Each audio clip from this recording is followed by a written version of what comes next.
The following is a Sports Ethos presentation.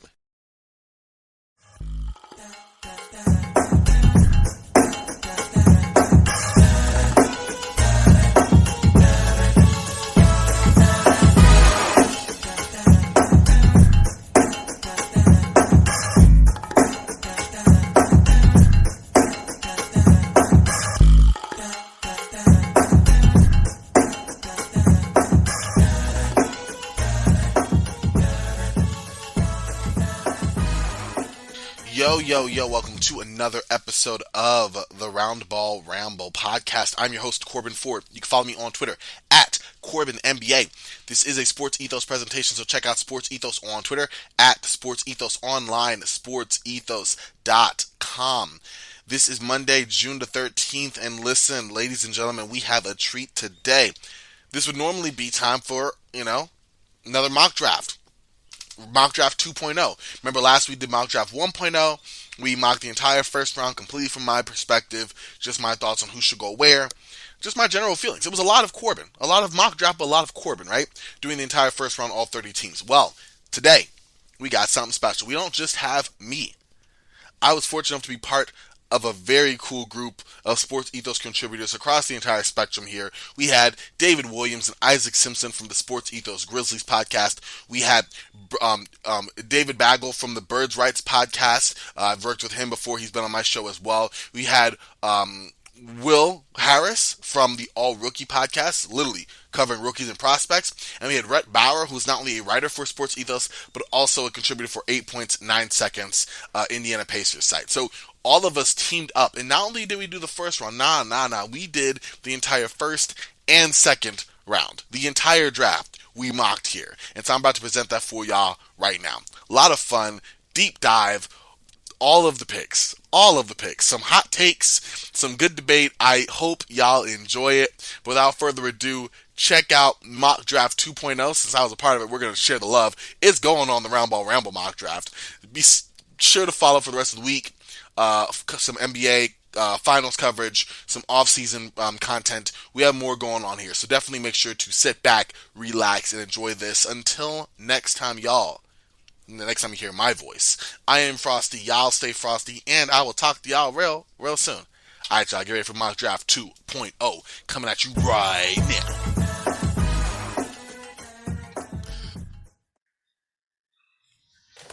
What's up, everybody? Welcome to the show. This is more than just Ethos Grizzlies. This is like, I was going to say Ethos Avengers, but I think Lyle kind of already claimed that term.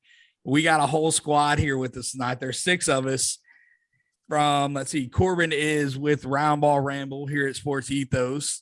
You have heard from him already in this draft season. Will Harris is back, round 2 for him.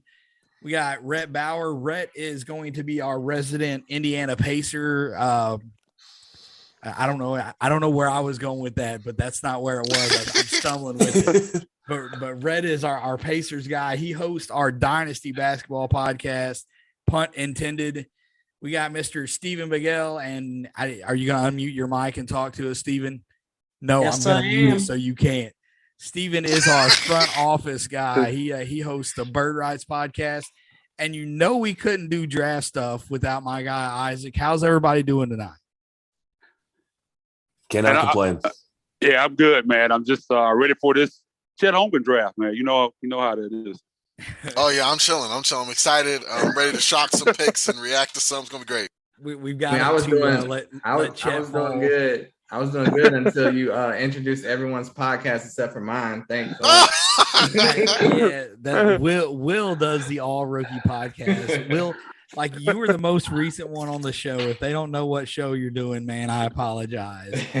Will does this all year round. He talks about these guys pre-draft, and then he covers them throughout the year to keep up with all of the rookies. So definitely go and check out all the pods.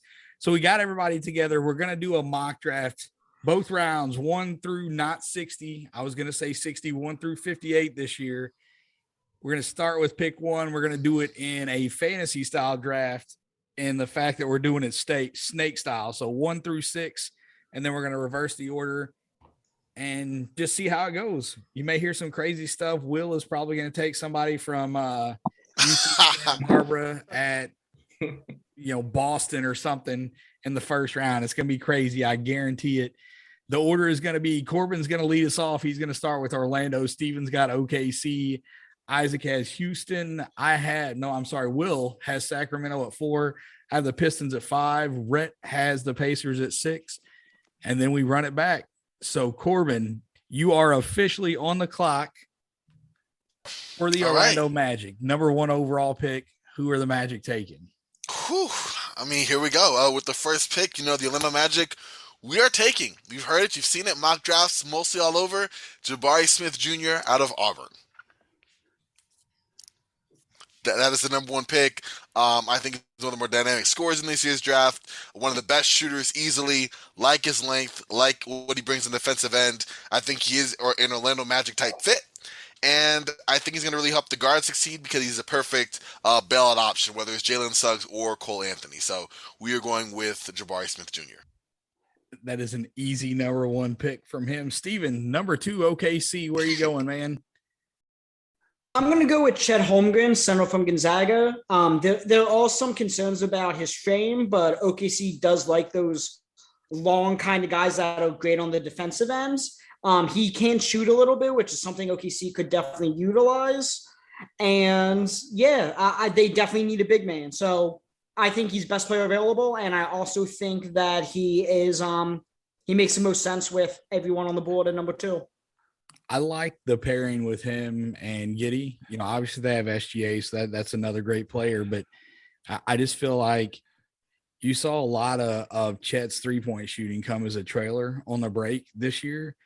And Josh Giddey is a willing passer. And so I think that those two guys are just going to play very well off of each other. I like that pick.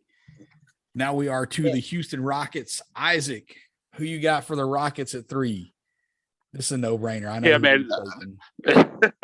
Man, the Houston Rockets, man, it's been crazy, man. We got rid of James Harden. Didn't really work out for us, man. Did end up with Jalen Green, got some young pieces, and I think we're going to add another one, man. With the 3rd pick, Houston Rockets select Paolo Banchero, forward out of Duke. Pair him with Jalen Green, man. I think you got a 1-2 punch there that can be good for years to come. Man. I mean, Paolo can score from all over the floor, man. Just really advanced on the end of the floor, man. A lot of different ways to score. 3-level score. Just need to continue to get more consistency on his 3-point shot and work on that defense, man. But I think he's a star to make it, man. We're glad to have him here in Houston. All right. The first 3 goes as expected. And on draft night, I think that we can all pretty much agree that unless there is a trade somewhere, the top 3 is going to be those 3 guys in some way, shape, or form. Now we get to where the real draft begins. Will, you got the Kings at number 4. And also, I probably should have prefaced with this. We are not doing trades. We're just going to, run down the board just like they're laid out right now. Pretty sure we're going to see some trades on draft night, but we're not going to try and navigate through all of that tonight. We're just going to pick them where they're at. Right. And at 4, the Kings have a really tough decision. It'll be interesting to see which way they go because they can go with the best fit or the best player. And if I'm selecting, I have to go with the best player. And to me, that is Jaden Ivey. And he's a 6'4" guard out of Purdue. He can do it all. I mean, I think he is a franchise-changing player. To me, he's the 2nd best player in this draft. And it will cause another log jam in Sacramento, but they're just going to have to make a trade with one of those 3 guards and get another position down the road. I don't think the Kings can pass him up. Yeah, I think in this case, where you're at in the draft, you have to go best player available. And I agree, Jaden Ivey is that guy. So that moves it to the Detroit Pistons at number 5. And I am picking for the Pistons. And it's a little weird when you look at different mock drafts. They have different guys. Shaedon Sharpe is a guy that's getting a lot of gas here recently. And I'm just not sold on him. So for me, the next best player available, because this early in the draft, I'm not worried about fit. I'm taking the guy that's the best on the board, and that's Keegan Murray, 6'8" power forward out of Iowa. He can do it all, man. And Detroit needs guys. They need guys that are talented. they've got a pretty good core right now. They got Cade and Killian Hayes. I think is still we're still going to see a lot of growth from him. So you got Sadiq Bey, Cade, Killian Hayes. You add Keegan Murray to the mix as another young guy that can really bring it. And I think that would be a great pick for the Pistons. Yeah, man. On Keegan Murray, man, I'm a big fan. I've liked him for a while. I liked him so much that I picked Iowa to win the national championship and blew up my bracket on the first day. So, but Keegan Murray, I think, has one of the highest floors in the draft. Like, I don't think there's any chance that he's just a bust. I think that he does so many things well. I don't know if he's a guy that projects as a superstar, but he's a guy that I think that's going to be a really, really good player for a long time. So I think it's a super safe pick, man. I think he fits well with Detroit. I'm like with David, man. I'm not sold on Shaedon Sharpe. I know he was awesome in high school, but that's pretty much what you know on him, man. I would be scared to take him that high. I would definitely go with Keegan Murray there at 5 if I was Detroit. Yeah, see, as a Pacers fan, I'm really hoping that Detroit does not go that route. I'd like to see one of these teams talk themselves into Sharpe or anybody else to let somebody like Keegan Murray fall if we can't end up trading up to take a guy like Ivy. But since that's not what we're doing here, the Indiana Pacers with pick 6 will take Benedict Mathurin from Arizona. Two-way player, shoots the heck out of the ball. I think he has a little bit more distribution than what he showed at Arizona. Fits really well with Tyrese Halliburton, and I'm pretty excited about that, even though I would most certainly take Keegan if he was available there. And then I guess I'll move on to 7 with the Portland Trail Blazers. Back to back. Yeah. So out of the entire lottery, like, if you're talking 1 through 15, I think this pick right here is the least likely to end up with the team that has it right now. I don't see any way that Portland actually makes this pick on draft. Oh, agreed. I'll agree with that. I think it's going to be really, really interesting to see what they can actually get for 7 and what they're willing to attach to it, because I think I've seen some OG talk. I've seen some Jeremy Grant talk. I even saw somebody post something about Julius Randle. Look, if the Knicks can get 7 for Julius Randle, I'll go buy his jersey. There's absolutely no chance in the world that's going to happen. But since we're not doing trades, number 7, Portland Trail Blazers will select AJ Griffin, wing from Duke. Got to have that shooting.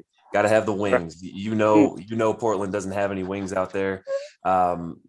Might be some questions about his athleticism, but I still want him out there in Portland. Yeah. I was talking to Red a little bit before he came on, and the more film that I watch on Griffin, the more that I like him. And I even told him that I thought at 6, that may be a guy that would fit in Indiana. That I don't know that the talent level between him and Mathurin is that much different enough to say that Mathurin is clearly better than Griffin. And so, I don't think it's likely, but I definitely wouldn't be upset to see him go to Indiana at 6, because I think that he is a guy that is going to be able to come out and contribute day one. So that moves us to pick number 8. We're moving along pretty well here. We'll see if this keeps going. We're going to get into probably some heated discussions when we get to certain guys here. The New Orleans Pelicans are on the clock, and this is fitting. I'm actually working in New Orleans this week, and I get to make the pick for the Pelicans. And I just said that I'm not sold on Shaedon Sharpe, but I think that the Pelicans are in a spot with their depth that they can afford to take him and kind of take the risk as a guy that you have Zion there, and you have CJ and BI to kind of bridge that gap. And Ingram's still fairly young too.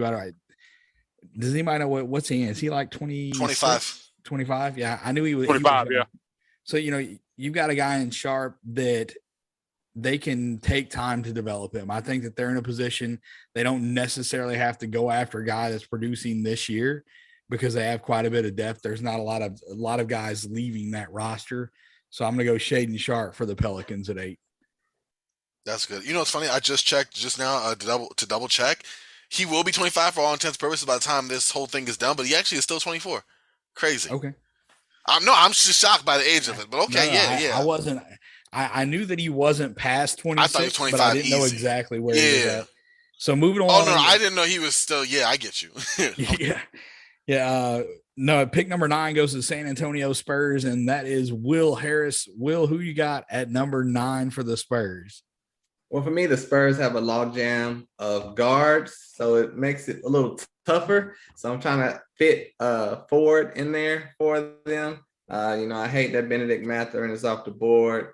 And, I would go with Dyson Daniels, but like I said, they have a lot of guards. So I'm going to have to stick to my guns and go with my guy, Jalen Williams from Arkansas, the 6'10" big man that can do it all. His best attribute is probably passing, but he can shoot the ball. He can score in the paint, score from the perimeter. I feel he has a huge upside, and I think a lot of people will be shocked by this pick, but a lot of people were shocked by the Spurs pick last year with Josh Primo. So you just have to trust the process. So what about Jalen Williams would put him over? Like I'm genuinely interested in knowing what puts him over a guy like Ousmane Dieng or Nikola Jovic. Tari Eason is a guy that's getting some lottery talk that is a forward. Jeremy Sohan from Baylor, he's a 6'9" forward. What do you like so much about Williams that you're taking him over these other guys that are getting the hype right now? Well, some of those guys are projects, but they have a high upside. And then for the most part, Jalen Williams, his offensive game is just levels beyond theirs. He can, like I said, he can shoot the three very well, and that will only improve. And some of these guys are just defensive players. Some are rim runners. Some may not turn out to be anything.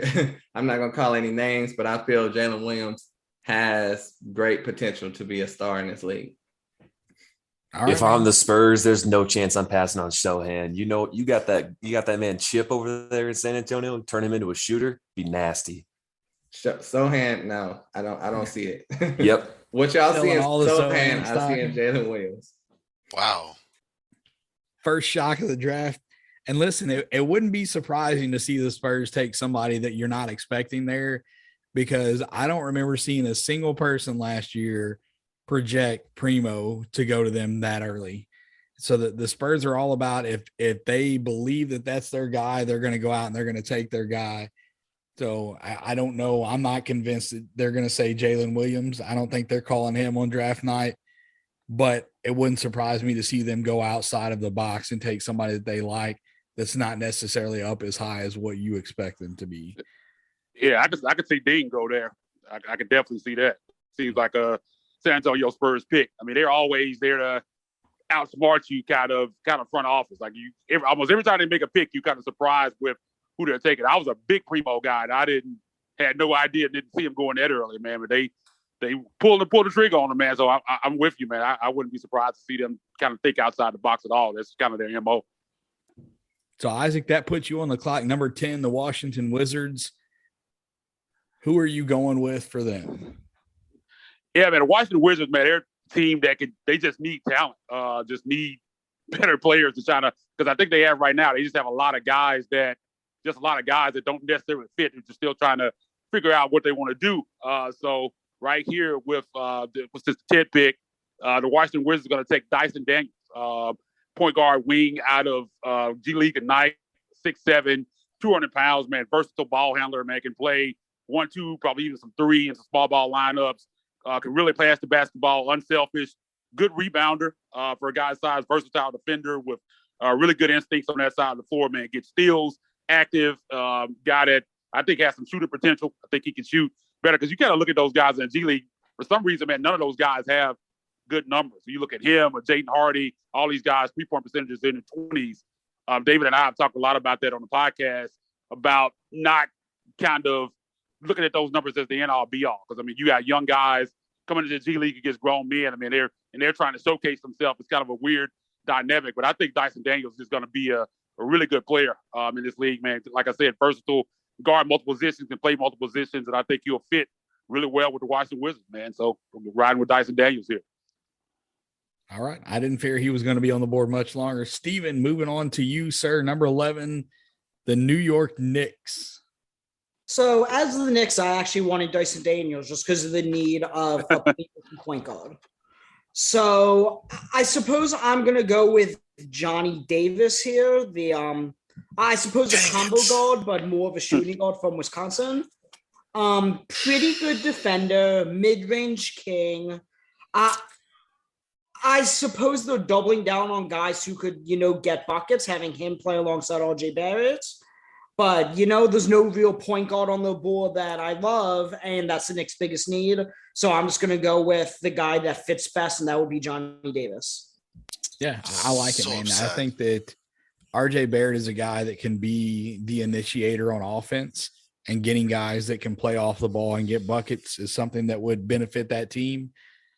The Knicks are a team that I expect to make a splash in this offseason. And I know a lot of times, like mainstream media, the big markets, like they're pushing them that, you see all the Knicks are getting this free agent or the Lakers are getting this free agent because they're in such a large market.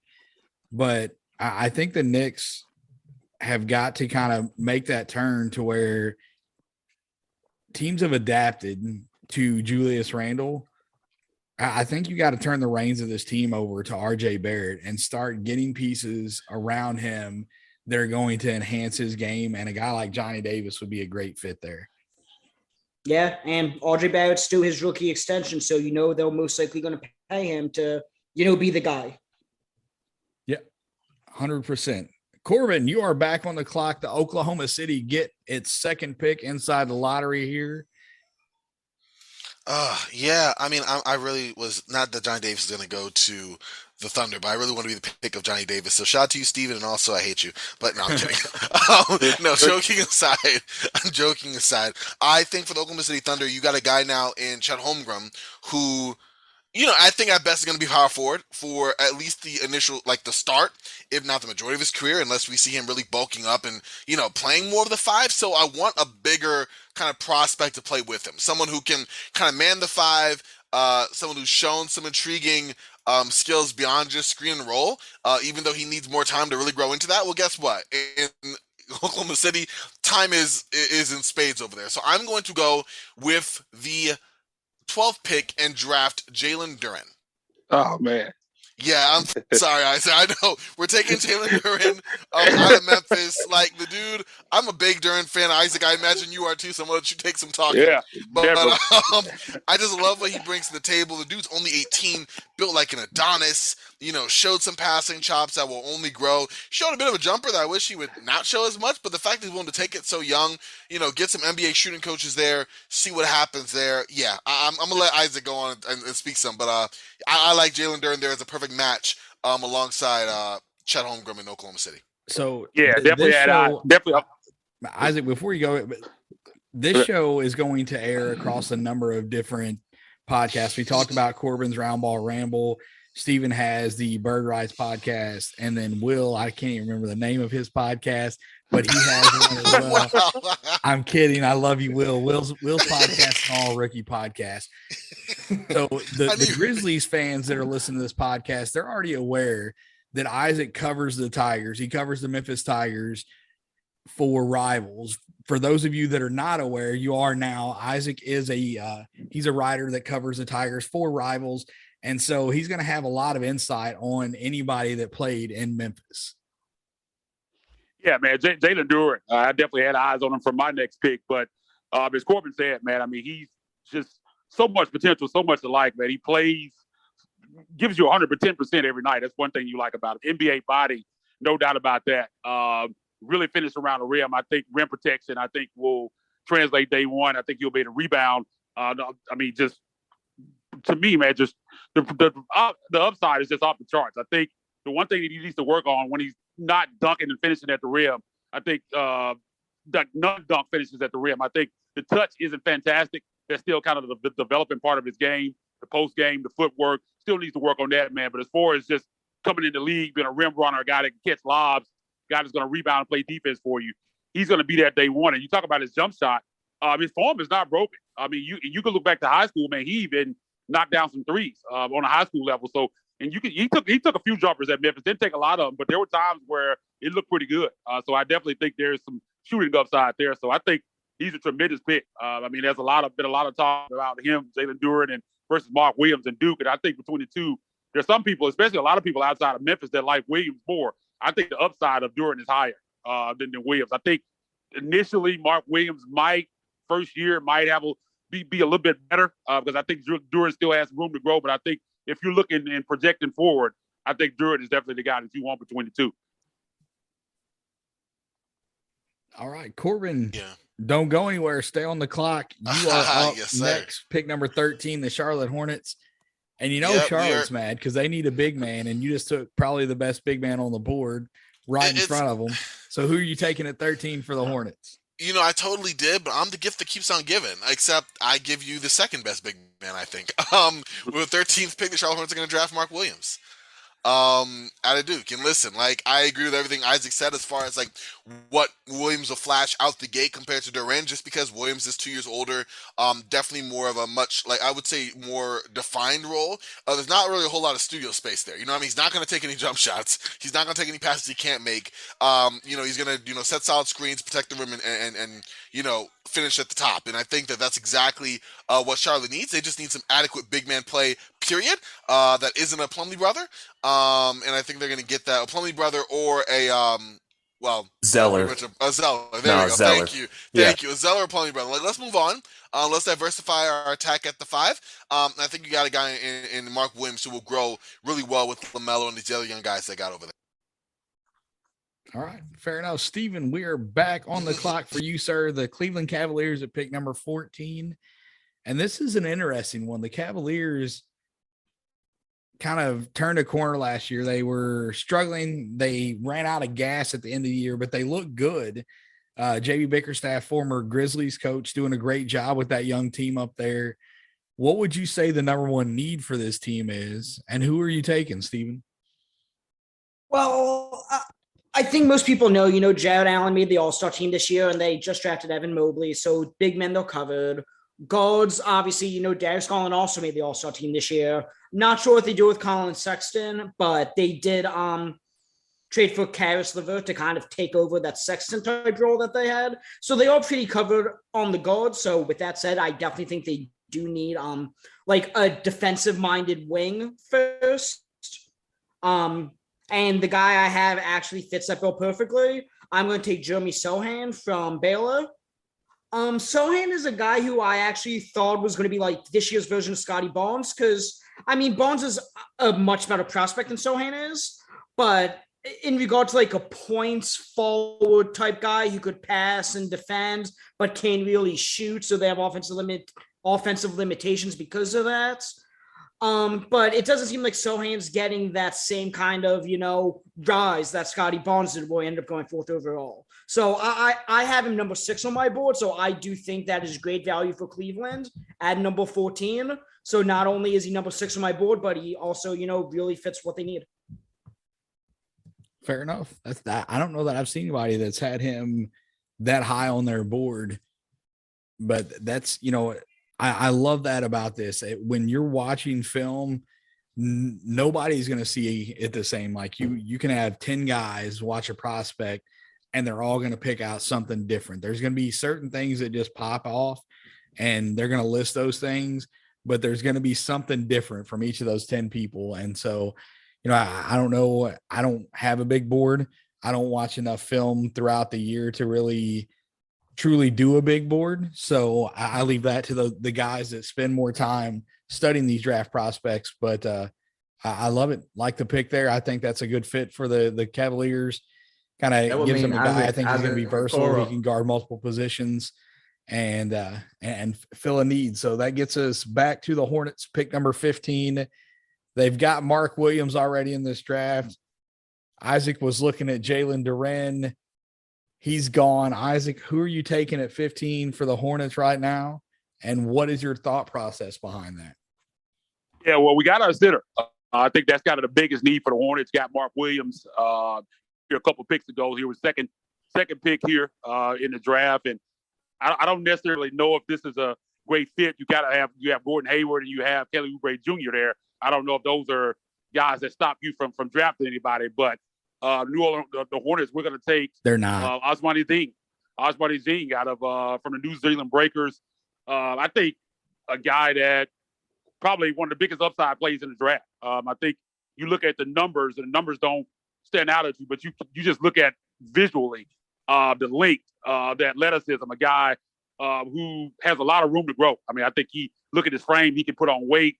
He's a point forward that I think projects to be really good. I think shooting potential is there. I mean, I think he has everything that you want. I mean, he's just kind of a ball of clay that you can bowl. And I think he could be a player when you look back 3, 4, 5 years down the line, could be one of the best players out of this draft.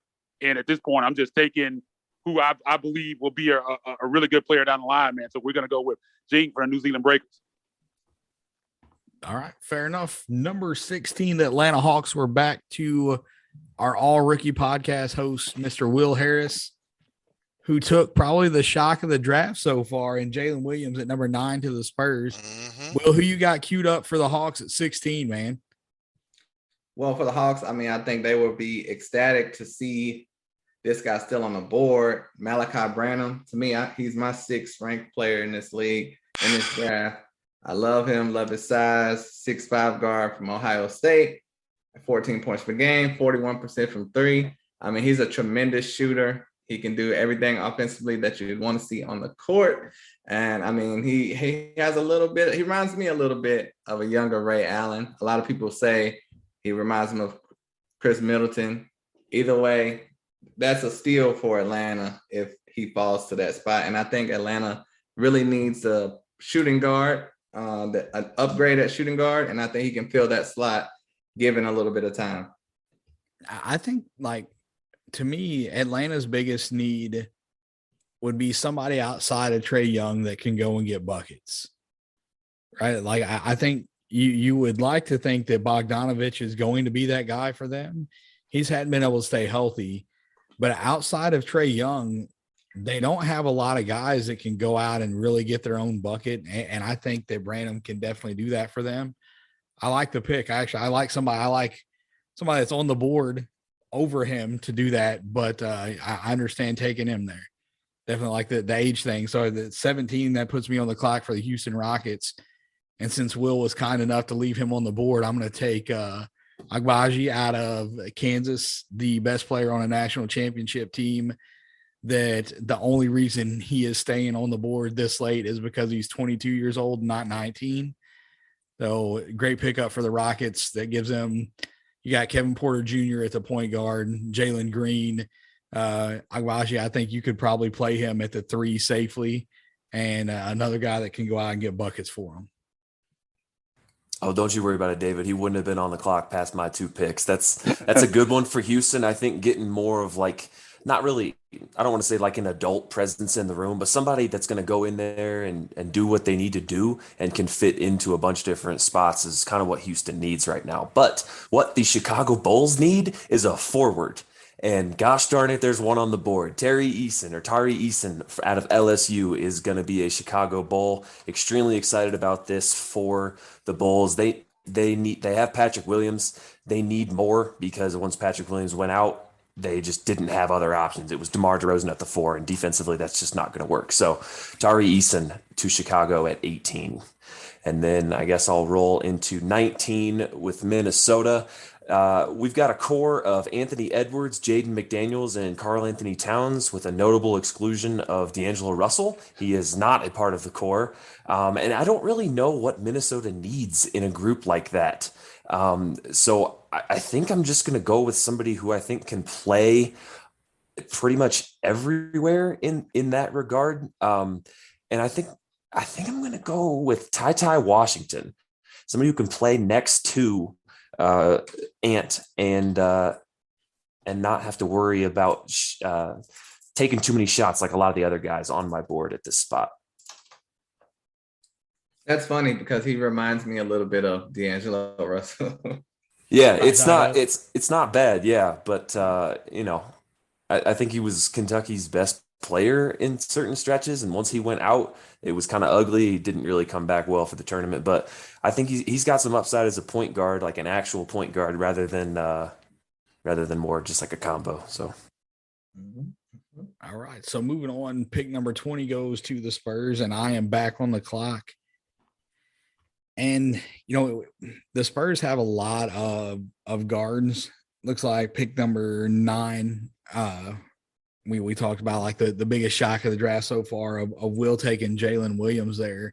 And I'm going to kind of roll along the same line. of the forward position, I'm going to take Nikola Jovic here. I think that he is a guy that has a number of different tools that can fit on this team. He can be a playmaker. He doesn't have to go out and get buckets. He can create for his teammates. And with the guys that they've got on that team, DeJounte Murray is a guy that can get his own and create for others. But outside of him, we're yet to see what Primo is going to be able to do. He did get a little bit of playing time toward the end of the year. So, the verdict is still out on him. But I feel like Jovic is a Spurs type player. And I think that he would fit in with his size. He's not a guy that's going to clog up the guard rotation at all. He can get in there and play, 3 or 4. He's going to be probably a little bit too skinny to play bigger fours. But as you get him over into the NBA and put a little bit of weight on him, I think that he can play that and give them a little bit of versatility, another playmaker alongside DeJounte Murray. And that will take us, pick number 21 is back to Will. All right, for the Denver Nuggets, they have a lot of options at 21. For me, I think they'll need an upgrade from Will Barton. And for me, I think the best shooting guard available is really 3, all tied into this one spot. But for them, I'm going to go with, this is a tough decision, but I'm going to go with Bryce McGowan's. That's my guy. I believe he is the best of the 3 available right there. Very talented guard. Let me find my information on him real quick.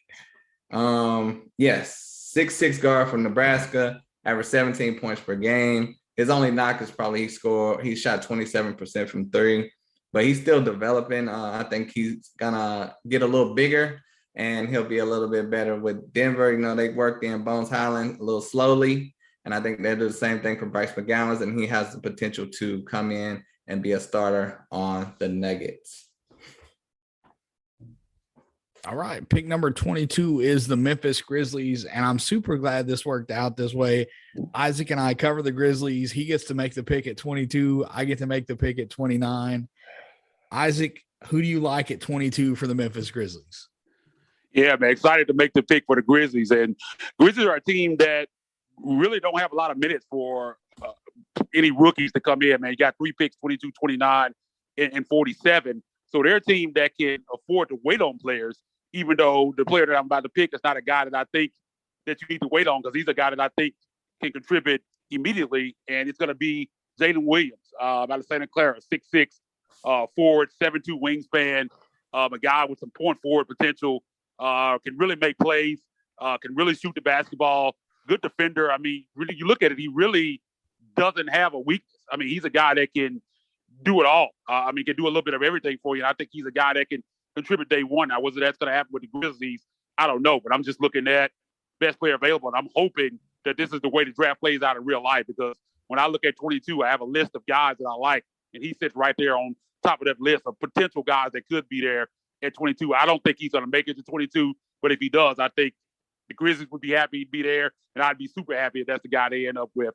Because, again, man, I think he's going to be a really good player, and I think some people are sleeping on him, even though he's shot up boards. He started off as a guy that was projected mostly in the second round, man. Got to the combine, did some good stuff there, man. It's really moving up draft boards. I've even seen him taken in the top 15 in some mocks. So we'll see where he ends up going, man. But I'm hoping that he's there for the Grizzlies at 22, man, because he's one of my favorite prospects in this draft. I've seen him go top 10.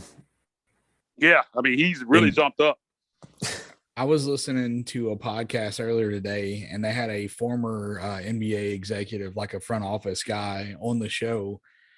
And he was talking about Jalen Williams. And he said, as a former executive, when you're watching film and you're studying these guys, it's almost impossible to know every prospect. And so Jalen Williams was a guy that he didn't really know much about. And he's like, as I was sitting down and making my board and writing names down, he's like, I kept moving Jalen Williams up. And it's like, okay, he was down here around 50. And now I'm watching him. I'm seeing how he's doing. And now I'm going to move him up to 40. And then the more I watch him, then I move him up to 30. And he had him late lottery on his board. And I wish I could remember his name.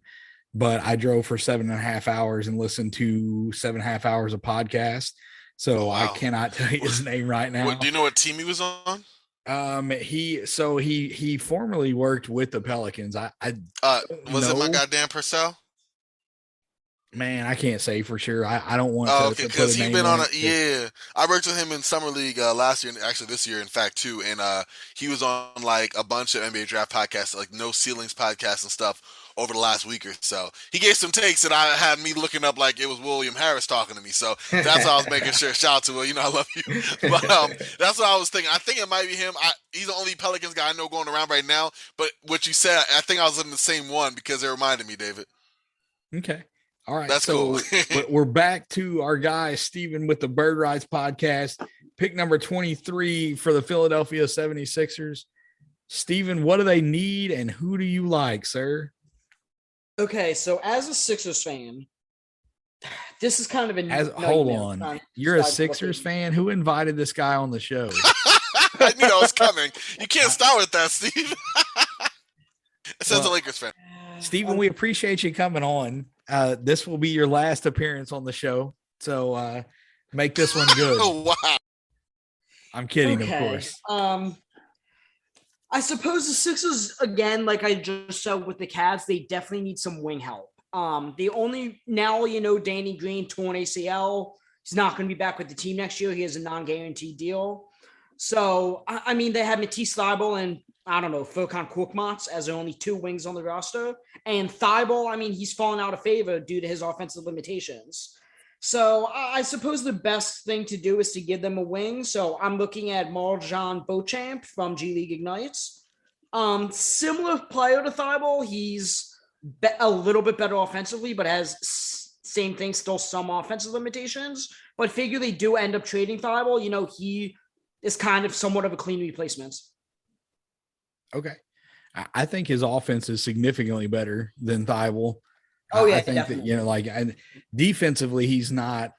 I think he's still going to be a good defender, but, not quite on Thybulle's level. But offensively, I feel like that's a big jump for them for sure. I like that pick for the Sixers. Corbin, we are back to you. You get back to back. You have the Bucks at 24 and the Spurs at 25. Got some names kind of falling here that are surprising me. Going to be interested to see where they fall as we continue to work our way through this draft. We are 23 picks into the SportsEthos mock draft here. Corbin, take us away for the Bucks. Who are you taking? You know, it's funny. The back-to-back picks. I got two guys that have quite a bit of a college pedigree that, like you said, have slipped. Sort of in this area, so I'm kind of happy to go here. One's probably a little reach, but from Milwaukee, I'm taking the 6'10 player. He was an All-American McDonald's 2021. Highest rated recruit to come to the Horizon League. That's where he made his mistake. He actually played in Milwaukee, so this is pretty simple. I'm going with Patrick Baldwin Jr.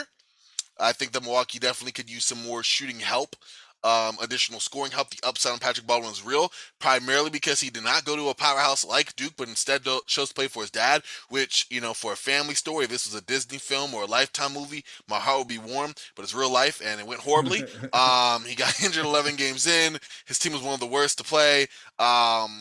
They were in the bottom of the Horizon League. There wasn't a lot of talent. A lot of his teams lost by a lot. Like, I was watching a lot of film of this kid, and it was really kind of funny for me to be like, oh, wow, okay, 10-14, he takes a mid-range jumper. Whoa, 33-66, like what happened here? So, with Patrick Baldwin, he didn't really play the best. I mean, there's a guy who comes with the rep of a shooter, but shot 26% from three. But what I look at is his attempts. A lot of them were hard. He had 2 or 3 people on him. It was hard for him to create with so little spacing. He won't be asked to do that in the NBA. Also, a lot of his threes had hands in his face of multiple angles. He was 3 of 8 from what I saw on actual wide open catch and shoot looks, which tells you how few of those he got. His free throw shooting, he was 76%. That's repeatable. His shot looks good. Defensively, I also like the fact that although he is kind of slim, he has the size and the ability to bang with some bigger players. He won't be asked to do that too much, but I can see him being a 4 in this league. Definitely a 3 with some unique size and the floor stretchability. So with the 24th pick, the Milwaukee Bucks will select Patrick Baldwin Jr. Now, San Antonio. I love that pick. And that's I like that you mentioned the team and what happened when a team is scheming for a guy. Like, he was the guy to stop. There was no other NBA talent on that team. that he played for. So every team that they're going up against, like, he's a number one. So I really, really like him. I like him a ton. And he's a guy that I like for the Grizzlies if he's on the board whenever it gets to them. In this mock draft, obviously he fell past the Grizzlies, and that's fine. You know, that's possible that could happen. But, you know, we were talking about a guy that had lottery upside coming into this college season, and he just made a bad decision to go and play for his dad, got the injury, brought up a lot of questions about what, you know, what's he going to look like at the next level.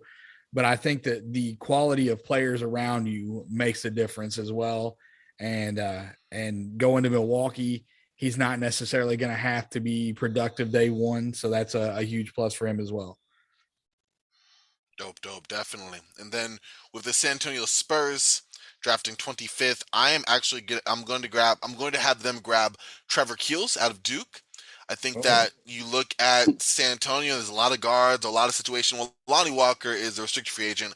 I doubt he comes back. You still have DeJounte Murray, you still have Trey Jones. What you get with Trevor Keels, the guy who at 6'4" is actually really stocky, shoots the three really well, good defender as well. Not really explosive as a leaper, but good as a pick and roll ball handler. I think he's another guy who can spell DeJounte Murray as a backup guard. His 3-point percentage, again, it's been kind of up and down, but he's built a little bit of a better reputation this past year. And I like him as someone who can defend both guard spots at the NBA level with some decent physical tools. So maybe a little bit of a reach here. I mean, I have him mocked late first to the second round, so somewhere in between here. Maybe a unique fit for San Antonio, but I like what they can do with the more of a, I'd say, win now ready player. Let's just say more of an experienced college player. All right. I like it. Steven, we are back to you, sir. The Dallas Mavericks are going to be in a unique position heading into this offseason. I think that there are a number of things that they need for this team. What do you feel like the biggest need is, and who do you think is available on this board to fill that need? So Dallas could go obviously one of two ways. The first way is play it safe, take another guy who's going to contribute right away, you know, a high floor type guy who they know will, you know, help with building that team around Luka. But what I think they really need is the other alternative, which is, you know, take the highest upside guy because you need that second star next to Luka that you currently don't have. So with that said, I'm going to take a swing with the Mavs with Jaden Hardy from G League Ignites. Same thing to what Corbin was saying about Patrick Baldwin Jr. He was like a borderline top. At one point, I think he was top 5 going into the year when he committed to Ignites. And, you know, he really fell down boards because some scouts are saying he's selfish on the court. Obviously, I'm not attesting to his character, but yeah, a similar type guy where he didn't really contribute to winning because he was just a stats type guy, but he's definitely a bucket getter. A guy like him playing alongside Luka with Luka running the offense, I really think that's the type of system that would have him hone in and thrive and, you know, maximize what you could get out of him. And, you know, nobody's questioning his offensive upside. It's clearly there. So why not, you know, you already have one dynamite offensive player, Luka. Why not add a second one to him? Yeah. And they've got Brunson is looking for a payday heading into the offseason. There's been questions about whether they were going to re-sign him or not, what kind of money he gets offered out on the market. I'm sure is going to be, you know, that's going to be the biggest thing. Like that's going to have the largest impact on whether he is there or not. I like the pick. Jaden Hardy was a guy that I don't feel like he's fallen this far in the real draft. I was surprised that he's still on the board. Moving to 27, the Miami Heat. And we are back with Isaac. Isaac, who are the Miami Heat taking at 27? The NBA made it to the Eastern Conference Finals this year. Almost broke through, took it to 7 games. Really good basketball team, a team who can take a prospect and kind of can afford to wait on them a little bit. Kind of like what I said with the Grizzlies. I mean, you look at their roster, you have Kyle Lowry at the point guard position who's getting a little older. Backup, you have Gabe Vincent. I think there's room for kind of a backup point guard, maybe a combo guard there. And I'm going to take an upside play because, like I said, they have time to wait on a guy. And I'm going to go with Dalen Terry, 6'7", 195-pound combo guard out of Arizona, a guy who has a lot of potential. The numbers don't stand out as you look at his numbers at Arizona. Didn't have a fantastic season, but when you're projecting going forward, man, I think he has big time upside. Right now, the playmaking, you just look at him at that size, 6'7", 195 pounds, plus wingspan with point guard skills. Anytime you see a guy with that size that can handle the basketball the way he can, and you like what you see, a guy that can really get in transition, has some defensive versatility. And I think, again, man, he's a guy that you can kind of set behind Kyle Lowry and kind of groom, and a guy that could possibly move into that starting point guard role one day. So with Miami, we're going to take Dalen Terry out of Arizona. I dislike you a ton right now, but that is okay. I understand the pick. Moving on, number 28, the Golden State Warriors. Will Harris is back on the clock. Will, who you got for us at 28, man? All right, at 28 is a couple spots I can go with for the Warriors. It seems like to me they're struggling with scoring in the paint, obviously, because Draymond Green is having the worst series of his career, of his life, ever playing basketball. So I'm going to stick with them. The G League Ignite forward, Michael Foster, 6'9" big man. To me, he's one of the best power forwards in this draft. 19 years old. He can really run the floor well. Big athletic forward. And he was dominating grown men in the G League. And I think he will fit right in as a backup power forward for Golden State and potentially take over Draymond's job. All right. Number 29, the Memphis Grizzlies. And this comes back to me. And this one is significantly tougher than what I thought it was going to be, because there's a couple guys that I thought were going to be gone. But I'm going to go ahead and go with a guy. Isaac and I have talked about him on the podcast, Kennedy Chandler out of Tennessee. And I like Chandler for a couple of reasons. Number one, Tyus Jones is a free agent. There's a chance that he leaves.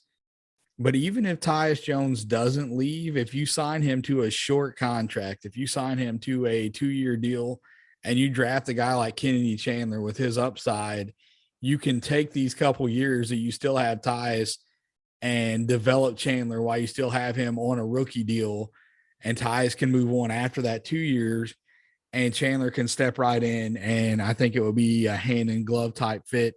So at pick 29, Kennedy Chandler from Tennessee. Nice. Don't hate that at all. All right. I am on the clock at 30 with the Oklahoma City Thunder. And OKC doesn't really need anything, and they have plenty of time to wait. And so I think I'm going to go with Leonard Miller and give them a chance for this extremely raw wing and just bank on that upside, since that backcourt is so stacked full of just a bunch of different types of guards. And then with 31, with the Pacers on the turn, hopefully they can trade this pick and turn it into something like in a higher pick. But if they don't, I think I'm going to go Jake LaRavia from Wake Forest, who actually played at Indiana State, or maybe it's IPFW at some point as well. So forward from Wake Forest. We've got some interesting names here that have fallen. We're done with the first round, making pretty good timing. I was a little bit worried, thought we would run super long. I'm not going to get long-winded here and change that. But we still have Kendall Brown as a guy that you see kind of mid-first round in a lot of places. He's still on the board. Walker Kessler has made it to the second round. E.J. Liddell, power forward out of Ohio State, is another guy that has fallen outside of the first round. And Blake Wesley, the shooting guard from Notre Dame, all guys that have in many places been projected first round that are still on the board. And it's Wendell Moore is another one out of Duke. There's a guy that projected a lot of places to go first round. He's still on the board. Yeah.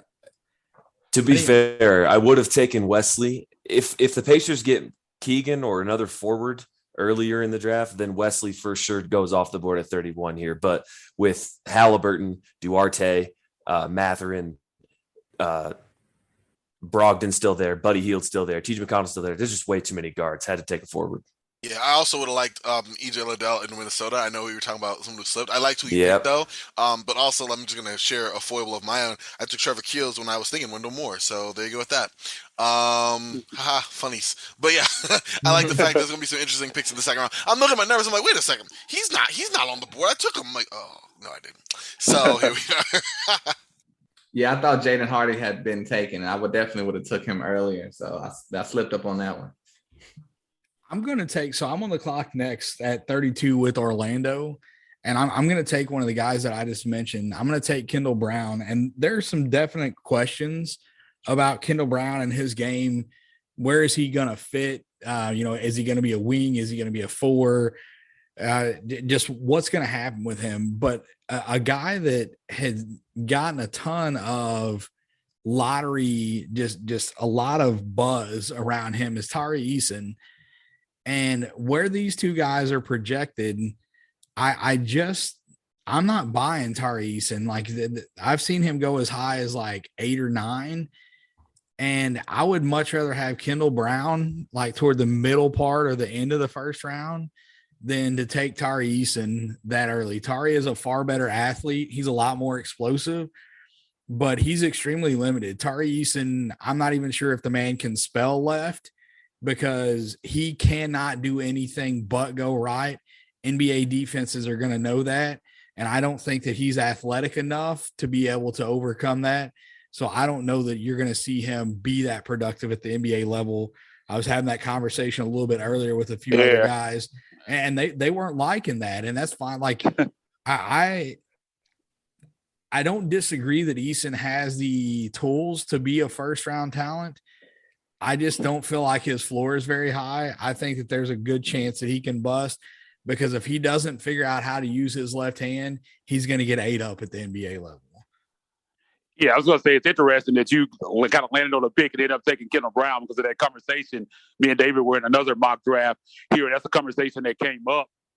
With Easton, I think Easton needs to go to a situation where he has great coaching. Like you said, there are some things there that you love, but as David says, man, the left hand thing is a big time issue, and that's something that if he can't overcome that, it's going to be a big time problem. I talked about that. If he's a guy, I know the Grizzlies worked him out.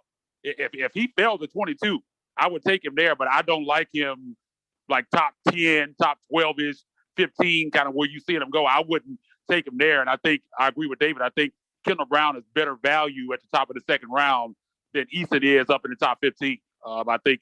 Yeah, where Rhett took Eason in this draft at 18 going to Chicago. I like that. I think that that's fine there, because he is hyper athletic. He has a lot of tools that can translate to the next level.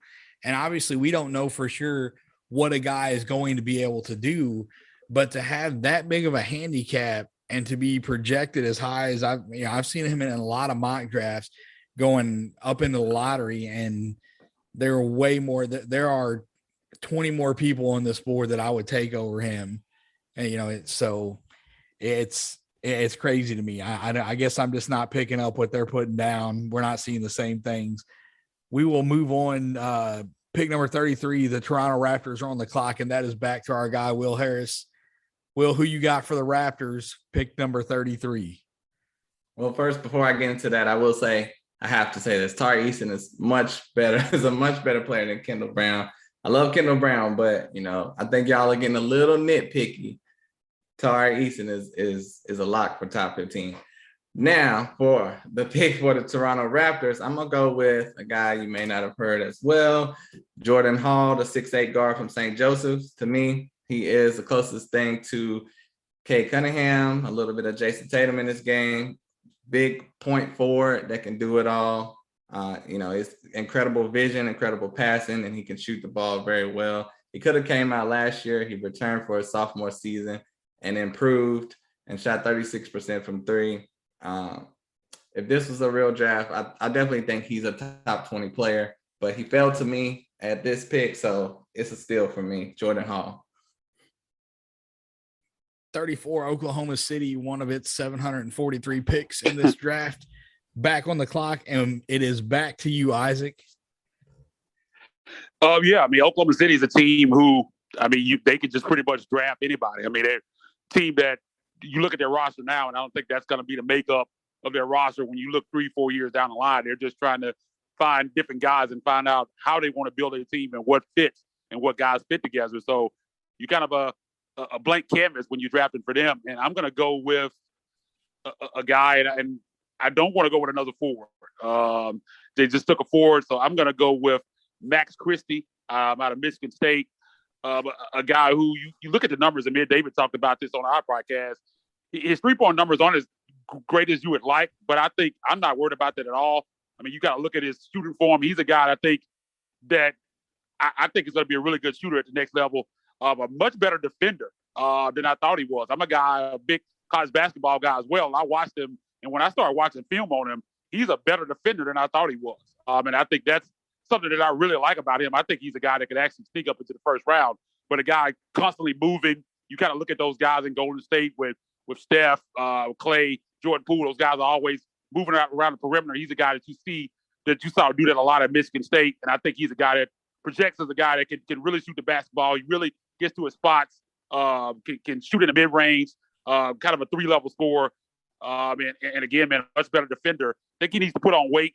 He's a little slight, but I think once he gets to the NBA weight program, he'll be able to do that, and they'll help him finish at the rim a little bit better. So I'm going to take him. I think he's another guy that a couple years down the line, man, could be a big-time scorer for them, whether it's as a starting level guy or a guy out the bench that could be a microwave scorer. So with Oklahoma City, man, we're going to take Max Christie out of Michigan State. Pick number 35, the Orlando Magic are on the clock. Steven, we're back to you, man. You still awake on the East Coast? Yes, I am. So, okay. Orlando, it looks like already they just took Kendall Brown, and then, of course, they took Jabari Smith Jr. So I'm going to actually give them a guard since they just got their 2 forwards, and I'm giving them the highest rated player on my board, and that's John Montero from Overtime Elites. Good playmaker, 3-level scorer. I think as a point, he's on the smaller side, so I don't buy much into him being able to defend. But, with guys like Jabari Smith and Jonathan Isaac, and even bigger guards like, Jalen Suggs, Markelle Fultz, I do believe that they could hide Montero on defense and, utilize what he gives them offensively. So I'm going to pair him with the 2 forwards the Magic have already selected, and that's my pick. All right. We are back-to-back with Corbin, 36 to the Trailblazers and 37 to the Kings. Corbin, a lot of names have fallen so far. Are you taking any of the guys that are still on the board that have fallen this far in the second round? For the Blazers, we are going to go with Kendall Brown. So that I guess you're not going to go with Kendall Brown. I took him for the Magic at 32. Oh, you said you're not going to go with him? Yeah, I took him. Okay, I mean, full transparency, y'all. I had to dip out to use the restroom. Okay, so I gambled and lost apparently. So it's fine. I had a backup plan. I already knew that you took him. I just wanted the audience to be reminded. I'm gonna go with Johnny Zuzang. Okay. Okay. Out of UCLA, I know that we took him. He was my wild card. I had one that I'm like might be taken, one that wasn't taken. Listen, it's a marathon, y'all, not a sprint. With Juzang, one of the better scoring wings in college basketball right now. Wings is the operative word here for Portland. They've had less wings than KFC just before close. So you really want to make sure that you have someone there who, is at least over 6'5". Juzang not only is 6'6" with a 6'11" wingspan, but he's somebody who can score the ball, do it really well. He was third in the Pac-12 in points per game this past season. A really solid shooter, made over 38% of spot threes this season. And defensively, he showed a lot of improvement. Now he's going to be a solid level defender in the NBA, but as someone who could just hold his position, and again, is just a wing, I think he's going to be someone that's going to be solid. I look at him like a Terrence Ross potential type player, just with his ability to knock down spot threes and make sound decisions. So that's why I have going to Portland at 36. So we still got guy. We have Wendell Moore and Blake Wesley, EJ Liddell are still on the board. Guys that have been projected in the first round in many places. And Johnny Juzang comes off the board at 36. You're back on the clock again at 37. Who are the Kings taking? Now, this is where I take EJ Liddell. think one, just a better fit. I mean, power forward, yeah, I guess that could have worked for Portland as well, but they have a few needs with the picks that they have. But what you get in Liddell is someone who I think is a great four in terms of bringing that defensive ability. Also being able to shoot the ball pretty decently as well. Like his size there, and I think he's someone that in Sacramento, again, they've had a problem with threes, but I think he works really well at as a four alongside the Domantas Sabonis at the five, kind of bringing an outside shooting and defense what uh, Sabonis gives up, and then Sabonis kind of covering, the passing, the extra rebounding, the inside scoring. I think they make a nice match together. So we're going to take EJ Liddell with 37 in Sacramento. And he's not slipping that far, but I like the value here for him. Pick number 38, the Spurs' fourth pick of this draft. Steven, back to you, sir. Who you got for 38? Okay, so it looks like the Spurs took a guard, a wing, and a center. So at this point, I'm just going to take the best guy available. And to me, that's Josh Miners, from a freshman from Memphis. And Isaac could elaborate a little further on him. To me, he's a very switchable type defender. And, that's what people covered in today's NBA. Offensively, I mean, he seems to be a good cutter, ferocious dunker. He still needs to improve his three-point shots. But again, very switchable type guy on defense. And he won't get played off the floor in the playoffs, and that's important. Yeah, man. Josh Minot, big time athlete. I mean, if you look at the numbers, you're going to be like, why is this guy even getting drafted? I mean, you got to go back to the season, kind of a weird year where he didn't necessarily play a lot. There were games where he would have a role. There were times of the season and games where he didn't play at all. But the potential is there. Like you said, man, a big time athlete, above the rim, shot blocker, good help defender. I think good rebounder, and you got to watch his video from the combine. I think he was like 2 of 17 or something from three overall on the season. But you watch his video from the combine, man, he was knocking them down, and he doesn't look like he's worked on his form. Form was kind of wonky at Memphis, but it seems like he's kind of changed it up a bit, really been working on his shot, because I'm sure that's kind of what the scouts have told him he needs to work on. But I think he projects as a guy that can be a really good player. And as you said, man, very switchable. I will definitely be able to guard multiple positions, and I think a guy that is an upside player that can really pay off in the long term. So I think I love the pick there. So Isaac, we'll keep it going with you. You're on the clock. 39, the Cleveland Cavaliers. Yeah, man, the Cleveland Cavaliers on the clock, and they're going to take a guy that I'm kind of surprised still on the board. He's actually one of my guys. When you look at the Grizzlies at 22 and 29, is a guy that I really like. And that's Wendell Moore, 6'5", 217-pound forward out of Duke, versatile, all around, man, plays super hard on both ends of the floor. He's not a guy that really blows you away with anything in any single category. But I think he's going to be a really good defender. As a passer, I think he's a guy that projects as someone that you might be able to put on the ball at some point as he continues to develop.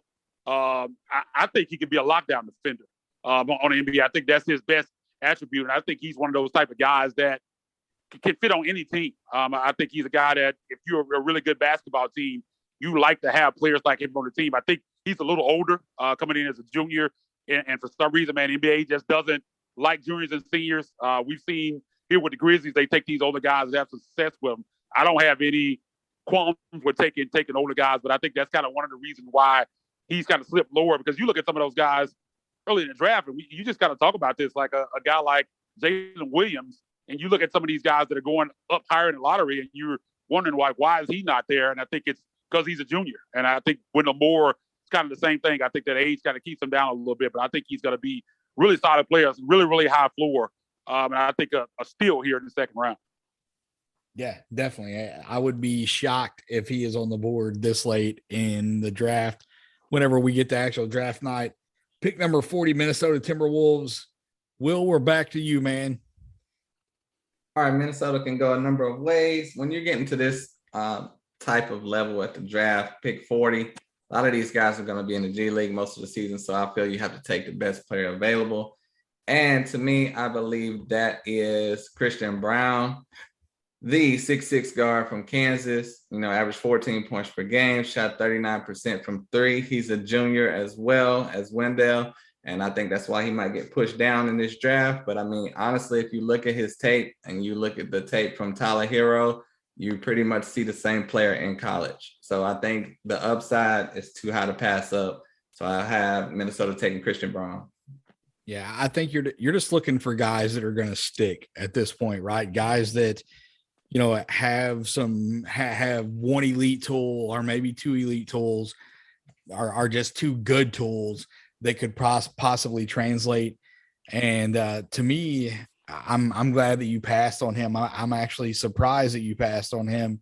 Peyton Watson out of UCLA, 6'8" small forward. The numbers don't look great when you look at the numbers, but that the size and length and his playmaking ability, I think that he is a guy that the Pelicans can take some time and develop him. And I think he'd be a fantastic fit there in the long run. So I'm going to take Peyton Watson out of UCLA at 41. And then we're going back-to-back 42 and 43 with Rhett. And the Knicks are on the clock at 40. I mean, I don't even know how this guy is still on here. It's got to be Blake Wesley. I don't know what the Knicks are going to do with him. Probably stun his growth and he'll do better in his second contract somewhere else. But Blake Wesley's going to the Knicks. And I think for the Clippers, again, it's a guy that you think might just sticks. I think Ryan Rollins would be my pick in this spot from Toledo. Both kind of smaller guards, both good shooters, both have a lot of upside with their size. I think real excited about getting both of these guys in the mid 40s. He's still on the board because I don't have a convenient way to mark guys off of my list, and I forgot that he was still on the board. So, I've had a sheet going this whole time. I just tried to keep it to myself. I should have printed off like the top 70 and just mark guys off, but I did not. So 44 Atlanta is on the clock. And again, you're just looking at guys that are going to stick. I really like David Roddy out of Colorado State, 6'6". He is an older guy, 21 years old. He's a junior, but I feel like he can come in and he scored the ball at Colorado State, but I think that he can be a good defender day one coming into the league. And that is something that, you can never have too many good wing defenders. And so I'm going to go with Roddy at pick 44 for the Hawks. So that gets us back to Will. He gets to pick one for his team. Will has the Charlotte Hornets at 45. Will, who do you got for him, man? All right, the Hornets pretty much don't need anything at this point in the draft as a necessity. So they just take the best player available. And for me, I think I would have to go with Iverson Molinar. He is that, they could use a backup point guard. They brought in Isaiah Thomas last year. And, I think Iverson Molinar, the 6'3" point guard from Mississippi State, has a 6'8" wingspan. He's a big time scorer, can shoot the three. He plays under control. He can do everything you would want from a backup point guard with potential to be a starter. So I love his take. Iverson Molinar, Mississippi State. All right. 46 is Isaac. 47 will go to Steven. Isaac, you're on the clock at 46 for the Detroit Pistons. We're at a point in the draft right now where you're just kind of looking for guys that'll stick. And another guy that's projected to go in the first round that hasn't gone yet. He's not a guy that I love, but I think at this point in the draft, I think it's really good value. And it's going to be Walker Kessler, center out of Auburn, a guy who can score at a low post. Really, as a center, can score off all-ball motion plays. He has some stretch big potential. I think he sets really good screens for teammates. Good rebounder, solid potential. I think his best attribute would be shot blocking. I think right now, I think that will translate to the NBA. Again, not the biggest fan of his, but I think at this point in the draft, I think he'd be a steal here. And with the Detroit Pistons, they're just a team that's trying to get guys who can play. And I think at this point in the draft, I think you could do a lot worse than Walker Kessler. The irony of the Pistons having Walker Kessler and Luka Garza would just be would be fantastic to me. Steven, you are back on the clock for the Memphis Grizzlies at 47, sir. Okay. Let me get Hugo Besson, combo guard for the New Zealand Breakers. I like it. He's a very big-time microwave scorer. He gets hot in a hurry. He has very deep range from three. It just gives the Grizzlies a different element that they don't really have.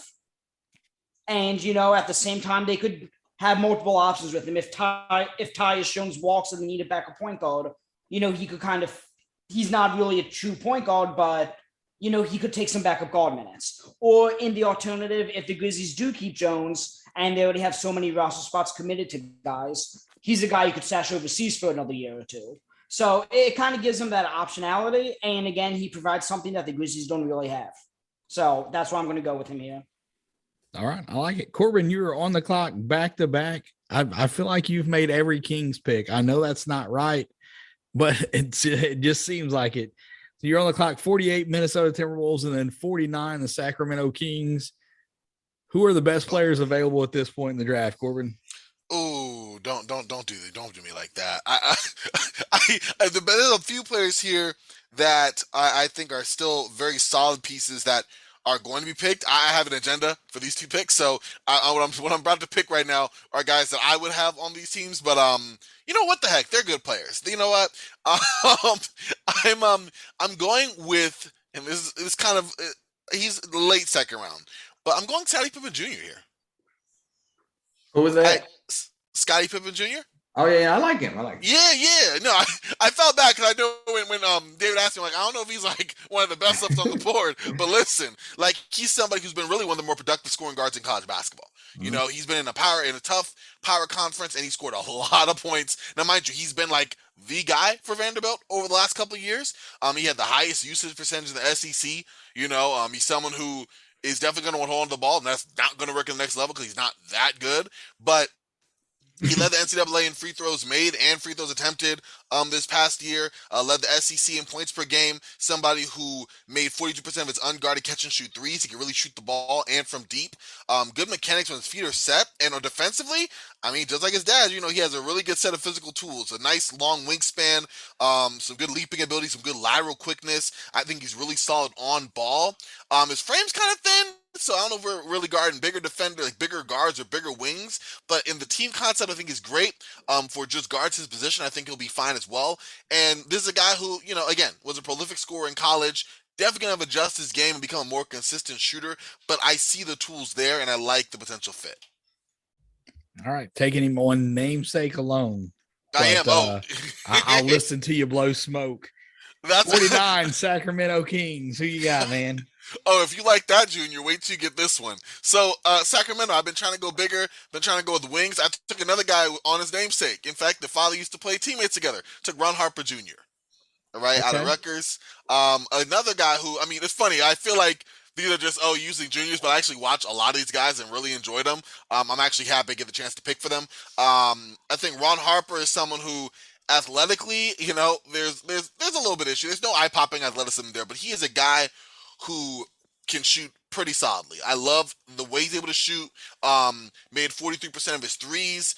Really good on trail. Nice coming off the screen. Been a solid overall defender as well. And again, at this point in the game, you're looking at prospects. I like that both of these guys, Ron Harper Jr. for Rutgers, 4-year career, like solid college basketball pedigree.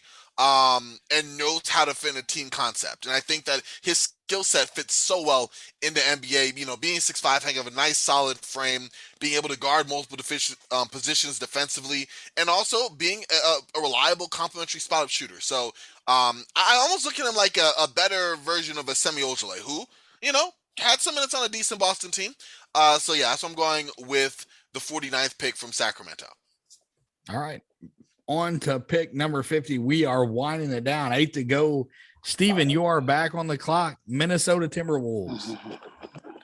I'm going to take Julian Champagny here from St. John's. Similar to what I just said about Hugo Besson, same idea. They're different positions, but same concept as like a microwave scorer type.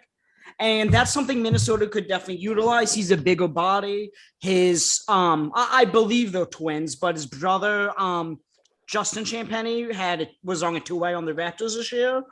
And yeah, as I said, bigger body. So Minnesota could utilize him, possibly play him at the 4, which is definitely a position in need for them. And, he's a guy they could bring off the bench and be like the go-to option off the bench for their offense. All right. I like it. Isaac, 51 Golden State Warriors. I know you love making this pick, man. Yeah. I was going to say, man, I got it. I think fits the Golden State Warriors perfectly and kind of the way they like to play. And it's going to be Caleb Houston, 6'8", 205 pound forward out of Michigan, man. Can really shoot the basketball. You love his size. A good size at 6'8", 205, can play the 2 or the 3. Really good passer. Can really handle the basketball, man. Some point forward potential there. I think he's a guy that you can put on the basketball at times. And also a pretty good perimeter defender. I think he would fit in really well with what they like to do. And you kind of see some of those guys with Clay and Steph getting a little bit older. I think he's a guy that could potentially step into one of those positions in 3 or 4 years down the line. But a guy that I think comes to the NBA immediately that can really shoot the basketball, and I think he'll be able to play some perimeter defense year one. And again, man, they're a team that has time to wait for guys. They don't necessarily need a guy to step in. So he's a guy that might take a little bit of time, but I like a lot of his tools. And he's a guy that I'm kind of surprised is projected as low as he is. I think him and Max Christie are guys that, yeah, man, you look at some of these guys in the lower first round, you kind of scratching your head thinking, why aren't these guys projected higher? But he's a guy that I really like, and I think he really fits the Warriors. All right, 52. The New Orleans Pelicans are back on the clock. Will, we are back to you, sir. I think the Pelicans should go with Christian Koloko, the 7'1" center from Arizona. David's mad. I'm not happy as well. David's like, man, I hope this guy goes undrafted. But no, I'm just kidding. See, David hates I didn't him, say but- that. I didn't say that. That man hates the logo, man. I said I'm not a fan of his, and this is like strictly Grizzlies related. There's not a single spot in this draft where he could fall that I would want them to spend the draft pick on him. You wouldn't like him at 47, even at 47. Man, like he's not. I don't think that he's a guy that makes the league. I don't think that he sticks. I feel like he is. They did work him out. They did, but his footwork, man. You go back, you watch that Pac-12 championship game, man. He was bad in that game. I agree. He got absolutely exposed in that game, and the level of talent is going to be significantly better at the next level. He's not a guy like he's going to be a drop defender in the league, and I don't think that he's that good of a drop defender, man. And that's I'm never going to wish any of these guys go undrafted. Like I don't know them on a level to have a personal vendetta against them, but I don't like his game. I don't think that he is a guy that is going to be able to stick in the NBA. Hey, we'll see. Well, after you hijacked my player, I'm going to tell you the good things about him. Go ahead, Will. I'm sorry, man. But no, he's 7'1" with a 7'5" wingspan. I mean, he has great size. He gets in great post position, runs the floor well. I think he has a little baby hook shot there. Through the season, his shooting was decent, but as you've seen through the combine, he's worked on that shot, and he actually was one of the best shooting big men in the combine. So if that translates, obviously he'll be able to work on other things. Most people have him going in the late first round. So if he was to fall to 52, I mean, you have to take that and try to mold him into what you think he could be. But as of now, he's a solid pick, solid player with great upside. And he averaged 3 blocks a game. I mean, he's a great rim protector. We're going to talk about level of competition on that or no? Just checking. Let's move on. Just checking. It's better than the West Coast Conference. No, I'm just right. So Boston Celtics at pick number 53 are on the clock. And I'm going to go with Justin Lewis out of Marquette here.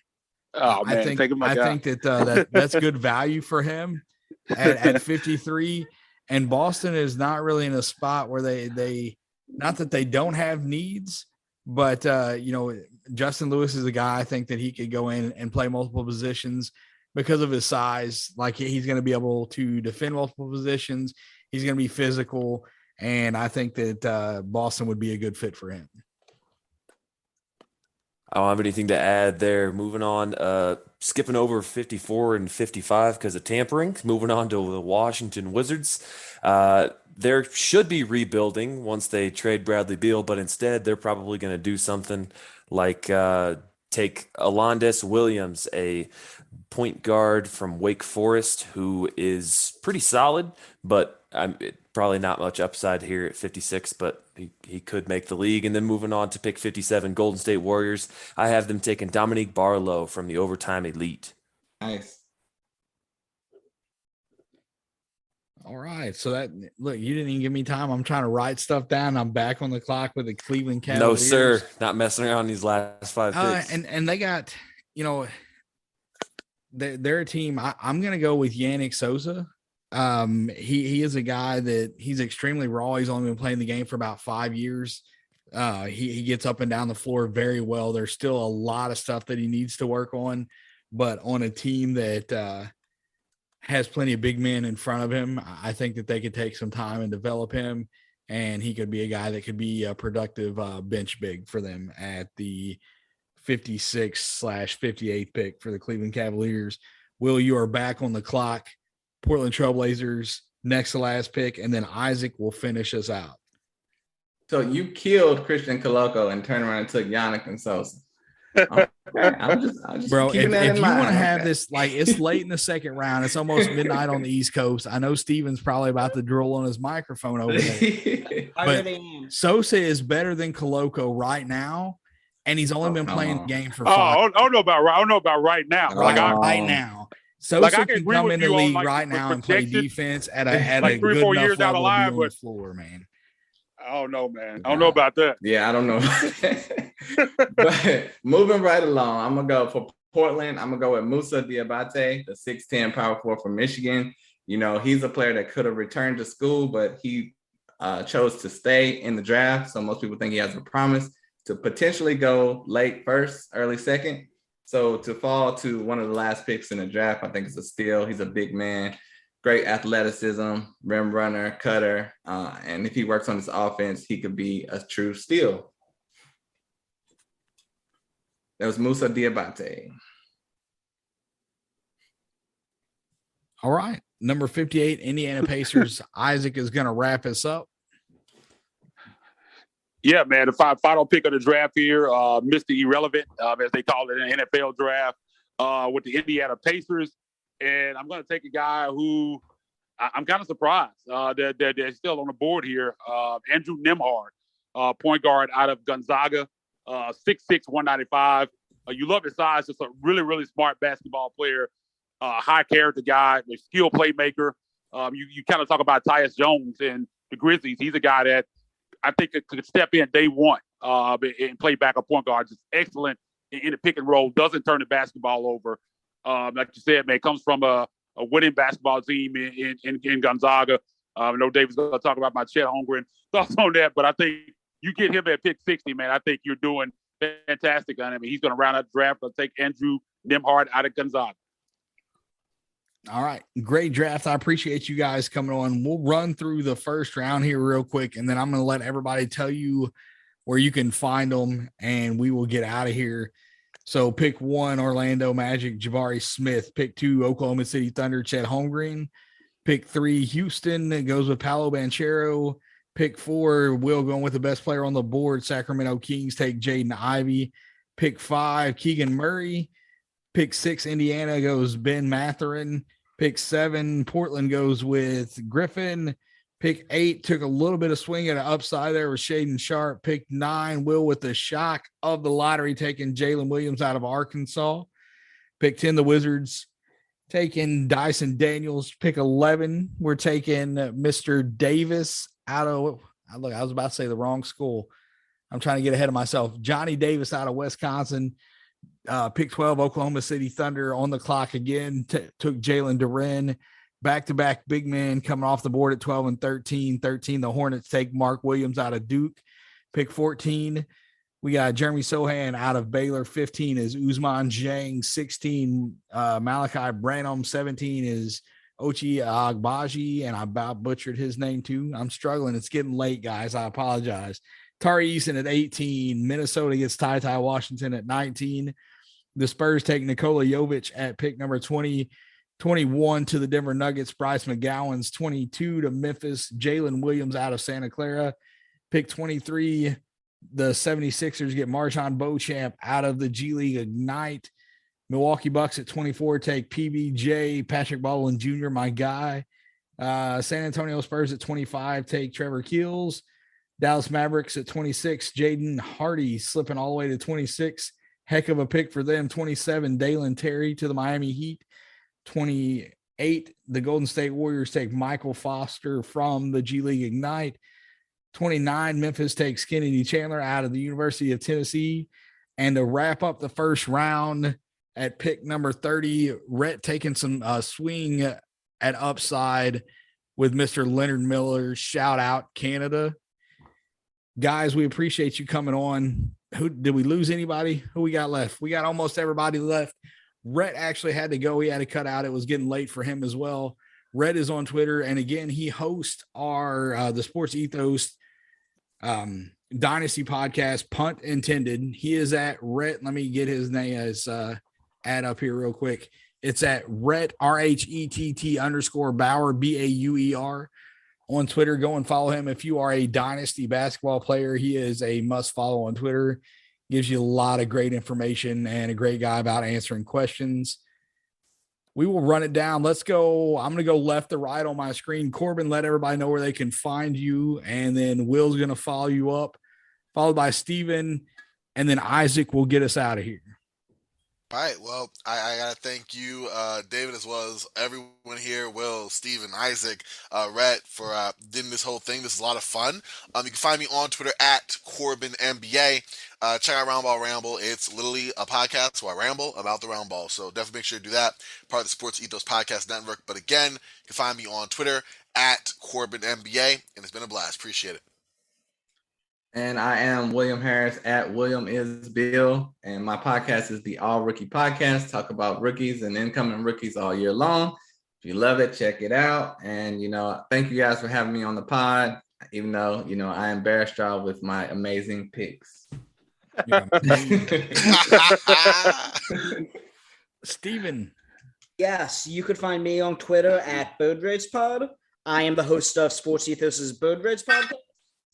And for those of you who don't know, I am a front office guy, and I am releasing my mock offseason in the next week or so here, where you could see every move, every free agent signing, every trade I have that I anticipate. And yeah, so other than that, be on the lookout for that. And thank you guys for having me on. Yeah, you bet. I enjoyed it, guys. I am on Twitter at DavidW2111. The show that Isaac and I host together is the Sports Ethos Grizzlies podcast at Ethos Grizzlies. Isaac, let them know where they can find you and get us out of here, man. Yeah, man, definitely enjoyed this, man. Was looking forward to it, man. Really, really enjoyed it. As David said, man, I co-host the Ethos Grizzlies podcast along with him. You can find me on Twitter at Isaac_Rivals, ISAAC_Rivals. Make sure you go over to at Ethos Grizzlies. Give us a follow and follow all the shows on the Ethos Podcast Network, man. Just great content. This has coming been out daily, a man. So Sports make sure you Ethos check all of that presentation. out. David and I will be back with more draft content throughout the week, so make sure you be on the lookout for that. And until then, man, thanks everybody for tuning in, and we gone.